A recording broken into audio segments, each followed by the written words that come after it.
Tonight, what a mess. Streets and homes flooded as rows of storms sweep across Perth. Live reports on the damage, the clean-up, the forecast of worse to come. Short, sharp, but dangerous. Cars making waves, with streets resembling rivers. Stirling Highway in Claremont, swamped. Water up to the windows as one driver tried to get through a flooded underpass. They would have had to climb out. Hay Street in Subiaco, a foot deep. Coastal suburbs drenched too. West Coast Highway flowing and not in the way you'd expect. Oh my Lord, this is crazy. As we hit 2 o'clock this afternoon, the weather took a turn. Intense rain roared in. The fourth mega storm in less than a week. From our city's north to Rockingham in our south. Shopping centres flooded. The mops out at Floriat Forum. Down the road at the Herdsman, way worse. They had to fire up pumps. Yarden City missing chunks of ceiling, unable to cope with the volume of water. Look at Suzanne Gray. The flooding had police standing on their four-wheel drives trying to direct city traffic. In just over an hour, we recorded startling numbers. Over 48 mils in Kings Park and Gooseberry Hill. In Floriat, more than 45.5. Nearly 42.5 mils in South Perth. At King Edward Memorial Hospital in Subiaco, the building struggled to cope. Reports of rooms awash. Emergency services on standby to evacuate. I just wasn't expecting to not be allowed in. Would have liked a bit more sort of, I suppose, heads up, I guess. But on the streets of Serpentine, teenagers on school holidays put their kayaks to good use.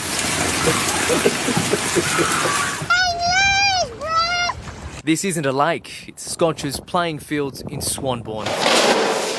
First lockdown, now this for businesses. This shop in Claremont was due to open a new showroom when the rain hit. It started coming through the ceiling, the air conditioning, the lights, flooding through the floor of the front door and also the back door. Unrelenting torrents of water that went wherever it wanted. From a place of learning to leaking at Notre Dame in Fremantle, as well as Dumar House, where the big decisions are made. Inside, homes filled with water. This is Como. Outside, damage and disaster. Noise of chainsaws echoing through the streets of Applecross. Jordan Katz, 7 News. Hours after the deluge, it's still causing chaos. Our reporters are live across Perth tonight. First to Anna Hay in Churchlands. And Anna, drivers are still trapped in their cars. Good evening, Rick. Well, Churchlands is underwater tonight. Have a look at this. You can't even tell where's the verge and where is the road. And the water has not subsided for hours now. Have a look at this driver. He's been one of just many trying to get through and found themselves stuck in the rising floodwaters. Now, some are brave enough to go through, others are just turning around because it is so risky now. And across the road, there's a grocery store that is just pumping water out of their car park, trying to make sure it doesn't flood their store. And as you can see, they've taped off that car park because it's simply too dangerous for drivers to go in. Now, the message is if you do have to leave the house tonight, to be safe on these roads.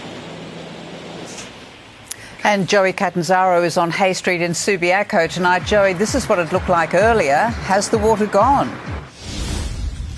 Well, Sue, this is the water still on Hay Street right now, and this is it after it's gone down. It gives you an idea about just how high it got to. In fact, we spoke with some business owners a little bit earlier, and they say at one point the water was above their knees, and it only took minutes to get there.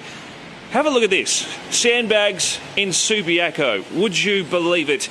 Now, some of the businesses here say they've been flooded for the second time today in less than a week, and they're not going to take any more chances.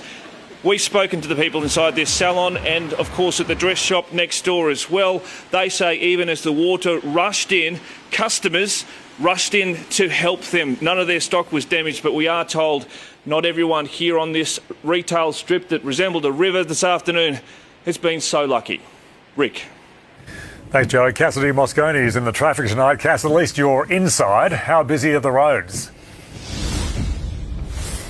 Rick, we are on the Mitchell Freeway trying to get into the city, but we're not going anywhere fast. Cars are crawling and traffic is backed up for kilometres. Other major roads to avoid tonight are Armidale Road in both directions, Marmion Ave, the Roe Highway, the Causeway in East Perth. Main Roads has identified 12 major flooding hotspots. Here's what the Narrows Bridge looks like right now. That's a live shot from our news camera. Now, Main Roads is updating the worst of the affected areas regularly, but Sue, it might be best to get off the roads altogether tonight. Thanks, Cass. And Samantha Jolly joins us now. And Sam, as bad as today was, there's a bigger storm coming. Hard to believe, Rick, with those incredible pictures we've just seen. This will be our strongest system of the year so far, and that really is saying something because we have been smashed by some big fronts lately. This one's due on Monday. We only see storms this big twice a year. Now, we can expect heavy rain, 100k winds in the metro area. The front will move over the southwest late Sunday, but we'll feel the brunt of it on Monday. It feels like the rain just doesn't stop at the moment, and it really hasn't stopped. Monday's system will be our 5th cold front in a row. While the peak of today's front is over and the severe weather warning has now been cancelled, in its wake we will see temperatures drop. We'll still get rain and even hail until early tomorrow morning. But there is a brief light at the end of the tunnel for our weekend. I'll have that forecast a bit later, Rick.